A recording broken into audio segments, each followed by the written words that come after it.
Good afternoon, everybody. You all ready? Well, good afternoon. Welcome to the Emergency Operations Center. We have several folks here today that are going to give an update overnight, just what's happened in terms of the recovery from the severe weather that we had earlier this week.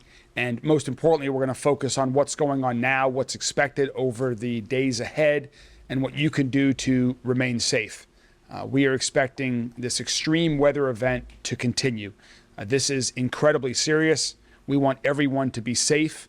We are very fortunate that we have no storm-related injuries or deaths so far, and we want that to remain the case throughout the entire weekend as the severe weather continues. And so we're very appreciative for people to continue to heed the warnings from the professionals that you're going to hear from today. I'll give an overview of what we're dealing with now.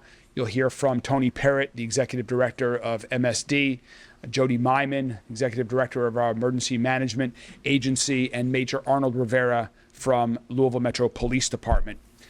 In terms of just the damage that was suffered as a result of the likely tornadoes that hit the J-Town and Middletown area earlier this week, the damage assessment teams are wrapping up their work today.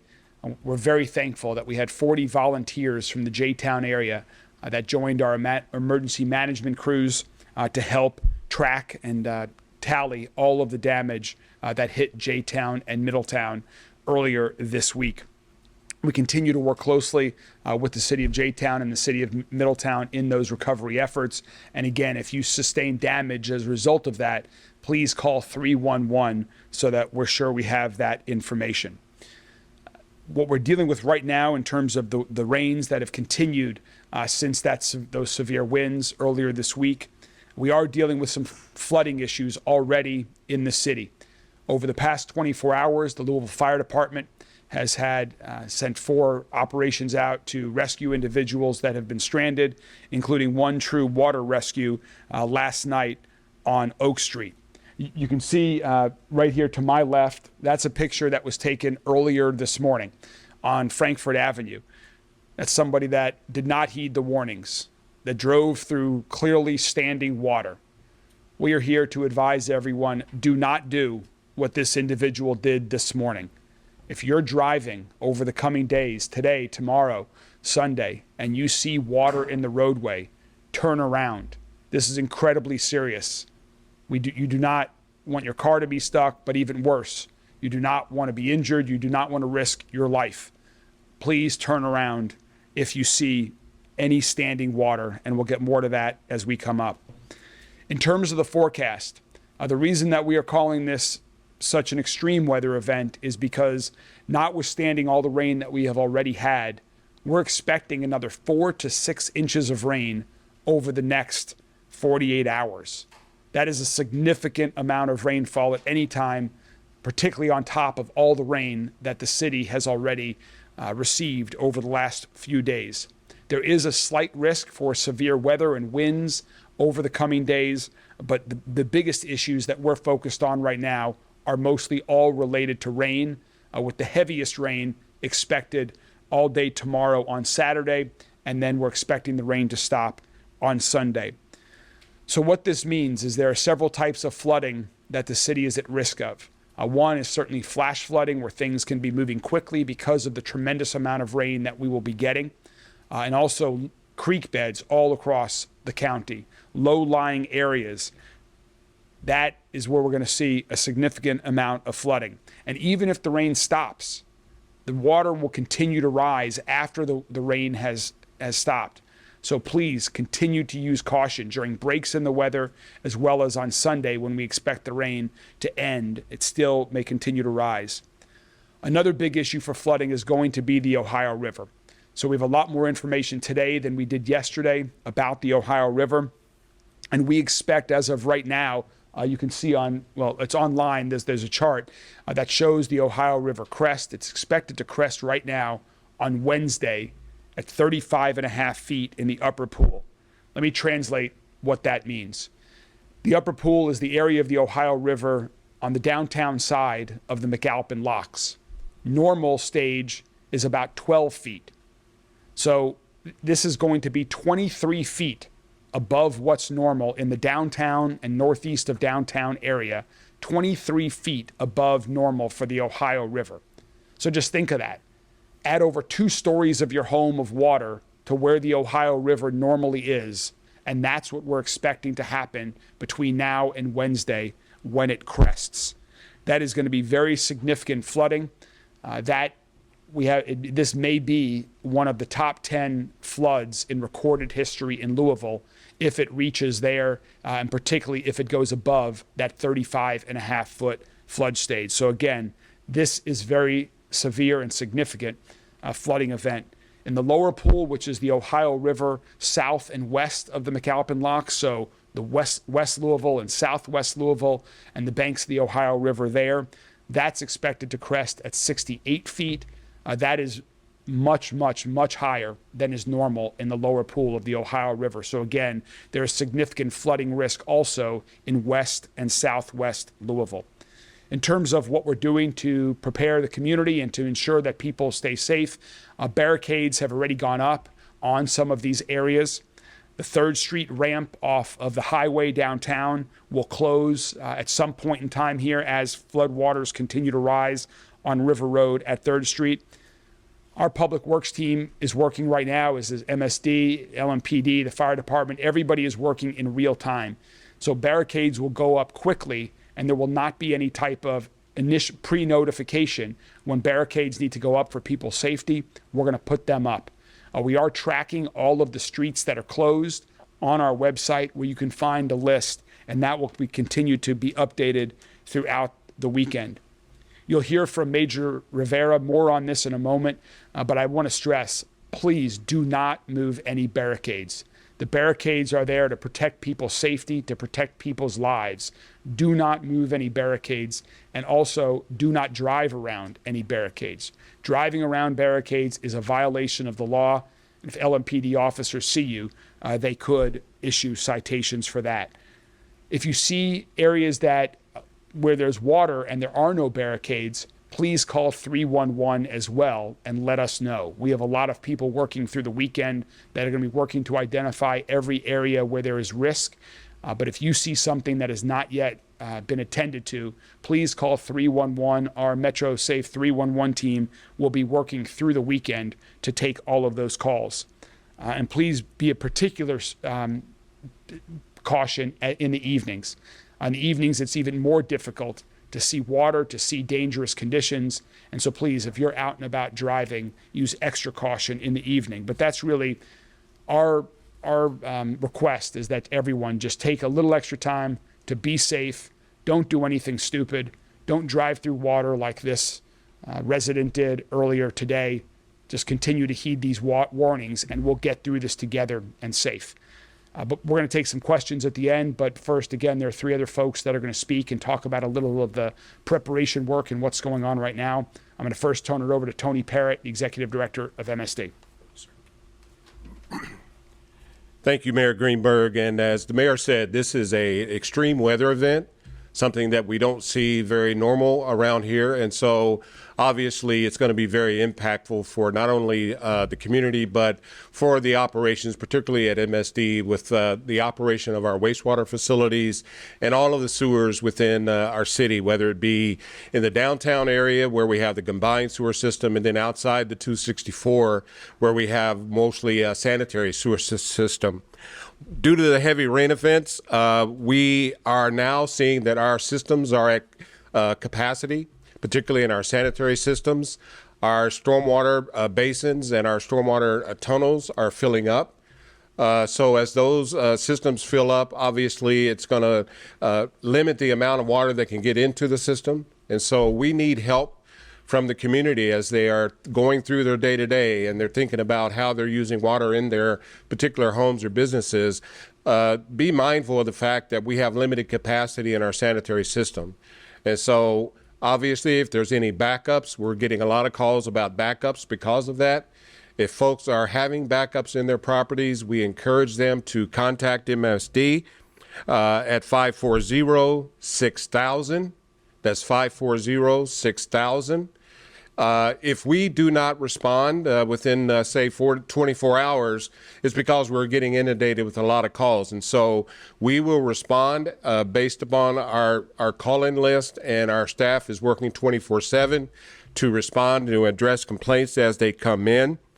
We're also asking folks to be patient, because during this rain event and as the rain subsides over the next couple of days, we will be able to do a better assessment of what may be an issue or maybe a problem within the public sanitary system in the road, or something within a private property sewer or a private property drainage issue. We have installed 5 flood wall roadway closures since yesterday, and that is to protect the city from the Ohio River rising. As the mayor mentioned, we know there's going to be impacts, particularly with the 3rd Street ramp off of 64 closing, probably later on tonight or early morning, and River Road being inundated with flooding in the downtown area. That is something that is going to continue to be a problem. We have scheduled our shifts to work 24 hours a day, 12-hour shifts through this event, and to make sure that we are being responsive and we are protecting the city from and the downtown from the Ohio River. Again, if folks are having problems or if they see a problem, they can contact us at 540-6000. And as the mayor mentioned, if there is a barricade up, particularly in an area where you may have a viaduct that may be flooded, please do not drive through a viaduct. It is a life-threatening scenario, and we encourage folks to respect the barricades and do not drive through water. This is a rain event that is unlike, as the mayor mentioned, probably in the top 10 as far as a flood event, and so we need to take it very seriously because it is something that real quickly can threaten someone's lives, and so we want people to be cognizant of that. And again, be patient, but just know that we're here and we're responding as we get calls as they come in. So with that, Mr. Mayor, I'll turn it over to Jody. Thank you. Good afternoon. Jody Myman, Executive Director for Louisville Jefferson County Emergency Management. Just a couple things. Like the mayor said earlier today, we completed all of our evaluations and assessments throughout the J-Town and Middletown area. We were gracious because of the volunteers that showed up, and it was the volunteers and the emergency management personnel that conducted all those assessments out there, and that's the normal process. I know there was some misconception that FEMA was in town already, and that's not the process. It's never been the process. We always do it on a local level. They put it in the system to go to the state level, and then that's in there to take a look and evaluate the potential for any kind of assistance later that may come. So we're very gracious for the people that came out and helped us out there today, because we were able to get it done very, very quickly. I know there's been some concerns as well about our dams in our city parks. We've been working with Parks and Recreation, and they've done a good job going out and evaluating the dams that are in our parks and the lakes that are in our parks, and evaluating them on a daily basis, sometimes a couple times a day, especially our high hazard dams, to make sure that there's not any problems with that. And they've already got a contractor scheduled to come in post storm and post event to take a look and do an evaluation to see if there was anything affected with that. And then the biggest thing, like you're going to hear over and over again, is prepare now. If you live in a flood-prone area, we've tasked our public safety workers to go out and look in their jurisdictions at flood-prone areas, see how they are now, and evaluate them throughout the day today. And then so we can put resources and allocate resources to these places, throughout the weekend in case we have some problems. But plan today. We don't want anybody to wait too late to try to get out of an area. One, we don't want to have to come and get you with a boat. And two, we don't want you to try to get out at the last minute and get caught in floodwaters. That's not a good situation at all. So, please plan today on what you could potentially have to do if you have to get out because of flooded roads, flooded yards. You've got creeks that come out of their beds. And know where you're going to go. Know where you can, family and friends, and we have places that are established. They're not established. They're not open yet, but we have places that we can open up In the case we have to set up shelters, we've got mass transit that we can establish if we have to do that with our ESF1 partners. So like I said, if it comes to that, we have that established and we can set that up. So, plan today. This is a serious event. We don't want anybody to get hurt. And also remember, when the rain stops, it doesn't mean the danger's over. Make sure that you're still watching the water, because it's got to go somewhere, and the water could continue to rise even throughout your house, in the days to come afterwards. So, stay safe, listen to the alerts, sign up for Lens Alert, and know what's going on with your surroundings. Thank you. Good afternoon. I'm Major Arnold Rivera with the Louisville Metro Police Department Special Operations Division. Just kind of want to reemphasize what the mayor and Director Myman have repeatedly stated. When barricades are put in place, those are traffic control devices. Those are there to prevent the needless loss of life. It is one thing to accidentally wander into water.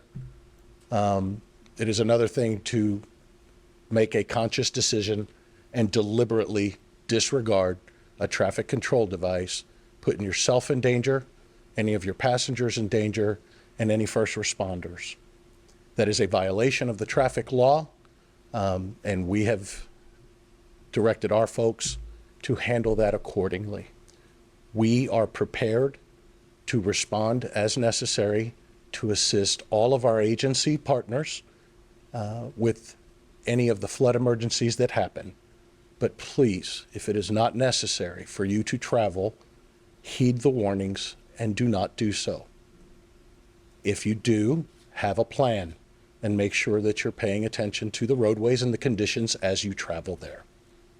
Do not take unnecessary risks and put other first responders' lives in danger, or your family or friends that are traveling with you needlessly. Thank you.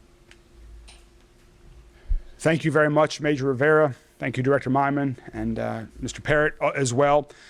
To sum up, just a few final things. In addition to Louisville Fire Department being on scene here in Louisville, they also have deployed a swift water rescue team to Casey County and Liberty, Kentucky, to assist them with their emergency response efforts. Their team there is on standby with the Liberty Fire Department. This will not impact the fire department's ability to serve our community as well. But again, we want to be good neighbors and partners with other folks throughout the entire Commonwealth of Kentucky that are dealing with severe weather and responses. Throughout the weekend, you can continue to follow along on all of our social media channels to stay up to date. We'll continue to keep the community updated. And also, I'm sure there'll be a question about Thunder over Louisville, which is planned for a week from tomorrow. We are in constant contact with Matt Gibson and his team at the Kentucky Derby Festival. We're all focused on getting through this weekend safely. We're monitoring all the things that go into pulling off Thunder over Louisville a week from Saturday. And so we'll have more to say about that depending on what actualizes with the weather, with the flooding, with lots of different variables on Monday. But we will remain in touch with the Kentucky Derby Festival. So again, to sum up before we take questions, if the projections hold, we expect that this will be one of the 10 largest flood events in Louisville, Kentucky's history. That is extreme weather. That may create dangerous situations. So please listen to these warnings, be cautious this weekend, and stay safe. And with that, we're happy to answer any questions. Yes. So how do we, when we're anticipating this flooding, how do we compare it to past floods in past, I think I saw somewhere that the gates were closing for the first time since 2018. Do we compare it to 2018? Do we compare it to 1933? Just to give people an understanding of how bad it is. So a few comparisons, and Jody or Tony might have some others, but for example, in February, there was flooding along River Road and downtown as a result of the Ohio River coming up in February of this year. We're expecting the crest of the Ohio River to be over 5 feet higher than what we saw just earlier this year in February. If these projections hold with the Ohio River, this will be at or above where we were in 2018 from downtown north, and it will be higher for lower pool, which is the west and southwest portions of the city, it will be higher than that compared to the 2018 flood. Got it. Okay. That's correct. Yes. For people that you're encouraging to call 311 to report damage, is there a certain threshold of damage they should see to report that? I mean, because it's a wide range of what people Sure. sustain. Well, the two areas that we want people to call 311 for, one is if you sustain damage from in J-Town or Middletown earlier this week as a result of the likely tornado that was in our community, we want to keep a list of all of that damage. So that's one. And the other main category that we want folks to reach out to us on is if they see a road that has water or there's a dangerous condition, if a tree has fallen in a road, if there's some dangerous condition that they spot that has not yet been attended to with barricades or yellow tape to mark it, we want people to call us so we can get first responders out there right away to deal with that risk. For MSD, can you talk a little bit about, you guys pushed out to asking people to limit their water use, washers, dryers, washers, and things like that. If you could just touch on that, please. Yeah, primarily in areas that are on our sanitary sewer system, which is primarily most of the areas outside of the Waterson. Those systems are at capacity, and so as people are going through their normal daily usages as far as washing and those type of things, as the mayor says, you can still flush. But we're asking folks to kind of minimize their water usage because those systems are at capacity. And hopefully over the next 48 hours, as the rain subsides, we will be able to retain some of the capacity in those systems. But what it does is it just reserves as much capacity in the system, the less water people can use, so that we don't have backups into businesses and homes, or we don't have sanitary sewers or pump stations that are overflowing to the environment.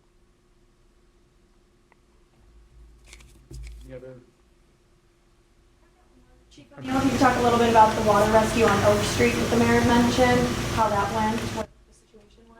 So that came in at 9th and Oak Street at about 11 o'clock last night. And this was one, there were not barricades up at the time. But this is what you really have to think about when you're going under a viaduct, especially to be extremely cautious at night, because I have no doubt this person did not irresponsibly just decide she was going to drive through the water. She didn't realize. And as you're coming on, you might not, it makes it seem as if you're going over a flat road, especially in low light. It just appears like it's part of the road. And so she ended up driving just straight into the water. It incapacitated the car. She was fine. Her family was fine, but they were stuck. So we were able to deploy just a small boat to get to her and the family and get them out of there. So there wasn't no injuries or anything like that, but it really just exemplifies the danger, especially if it's dark. I'm going to echo what Abel said. If you don't have to get out and go anywhere, don't. Is there anyone that you're asking to evacuate now or to just be aware, to have bags packing right now? The question was about, is there anyone that we're asking to evacuate right now? The answer is no. There are no planned evacuations at this point in time. If folks know that they live in low-lying areas and they've experienced flooding in the past, it's reasonable to expect that there'll be similar or worse flooding over the coming days here, but we do not have any evacuations planned at this point. Do we anticipate mass rescues? The- possibly from this flood The event? question was, do we anticipate mass rescues? We hope not. If everyone listens to the warnings and uses caution, we're hopeful that all of our first responders with LMPD, with the fire department, that they can continue to do what they like to focus on, and that they're not necessary, but we're prepared if necessary. Any other questions? All right, well, we will all continue to keep everyone updated. Please continue to check for road closures and any other information we'll continue to get out on our website and through all of our social media channels. And again, please, everyone throughout the city, please continue to use caution and be safe this weekend. Thank you all very much.